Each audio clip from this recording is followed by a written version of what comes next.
SSC steno 2022 skill test में बहुत से कैंडिडेट डिक्टेशन को लेकर परेशान हैं। हालांकि मैंने आपको बताया हुआ है कि हर बार जब 10 को भी एग्ज़ाम हुआ था तो भी मैंने बताया था कि जब भी आपके री एग्ज़ाम होते हैं आपकी डिक्टेशन जो होती है वो आपकी टफ नहीं दी जाती है, आपकी हमेशा पहले के कंपैरिजन में आपकी ईजी आती है। 17 में भी सेम यही हुआ था, ठीक है। तो जितने भी कैंडिडेट्स जो 25 और 26 को एग्ज़ाम देने जा रहे हैं, ठीक है, ऑलरेडी अभी आपके पास सिर्फ और सिर्फ 12 दिन का टाइम बचा हुआ है। इन 12 दिनों में आपको आगे क्या क्या करना है, देखो सबसे पहले आपने हिंदी वालों के लिए अगर मैं बात बताऊं, आपने ऑलरेडी रामधारी की बुक कंप्लीट कर ली होगी, ठीक है। लेकिन इसके अलावा फिर भी जिस हिसाब से डिक्टेशन आपकी आई हुई थी, तो आप कोशिश करो कि अभी संपादकी में जो जो टफ वर्ड आते हैं उनकी अच्छे से प्रैक्टिस कर लो, ठीक है। उनको किस तरीके से बनाया जाता है, क्या क्या चीज़ें, और मान लो कि डिक्टेशन में आपका कोई नया वर्ड भी आपका आता है तो उस वर्ड को आप हिंदी में भी लिख सको या उसका कुछ ऐसा बना सको,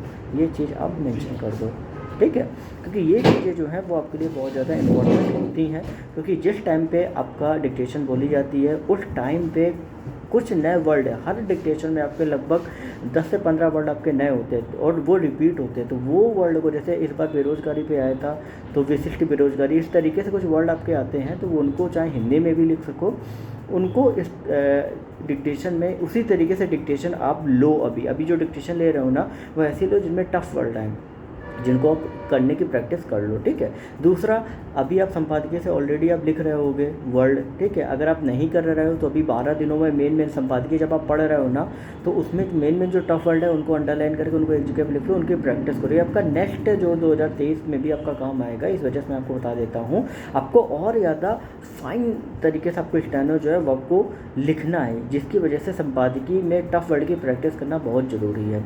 बात कर लेते हैं इंग्लिश में, तो इंग्लिश के लिए भी सेम वही है कि आपने अगर केसी या पिटमैन की अगर आपने कंप्लीट कर ली है, क्योंकि लास्ट टाइम 10 तारीख को केसी की ही आई थी जैसा स्टूडेंट बता रहे थे, तो आप अभी क्या करो कि एडिटोरियल में जो टफ वर्ड आते हैं उनके प्रैक्टिस करो। नहीं तो आप वहाँ पे अगर कोई टफ वर्ड भी आता है उसको किस तरीके से शॉर्ट वे में लिखना है जिससे आपको आसानी से समझ में आ जाए। क्योंकि वहाँ पे क्या रहता है कि आप अगर इंग्लिश में भी कोई वर्ड लिख देते हो बाद के, फिर आपने लिख के पूरा अगर आप उसको इरेज भी कर देते हो तो उसमें कोई भी इशू आपका नहीं होता है, ठीक है। तो इस तरीके से अगर आप प्रैक्टिस करोगे तो आपकी हो सकता है कि जो एरर पहले ज़्यादा निकल रहे हैं इस बार आपके कम निकले, क्योंकि डिक्टेशन का लेवल हर हाल में इस बार आपका बहुत ही इजी रहने वाला है।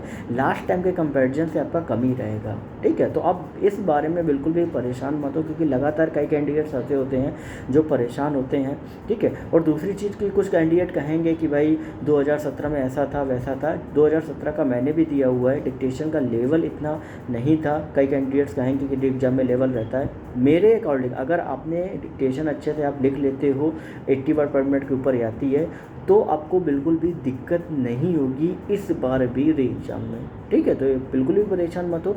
बाकी अच्छे से संपादकीय में टफ वर्ड की प्रैक्टिस करो, और बाकी जो भी चीज़ें रहेंगी टाइम टू टाइम आपको मैं बताता रहूँगा। बाकी एप्लीकेशन स्टेटस क्या कैसा क्या, अभी WR का इन्होंने फर्स्ट टाइम सबसे जल्दी WR का दिया हुआ है। बाकी अदर रीजन का जैसे ही आपको लिंक टेलीग्राम ग्रुप में प्रोवाइड कर दिया जाएगा, और साथ ही यूट्यूब की कम्युनिटी पोस्ट पर भी प्रोवाइड कर दिया जाएगा। और कोई भी क्वेरी हो तो इंस्टाग्राम पर सरकारी नौकरी वाले टाइप करके पूछ सकते हो।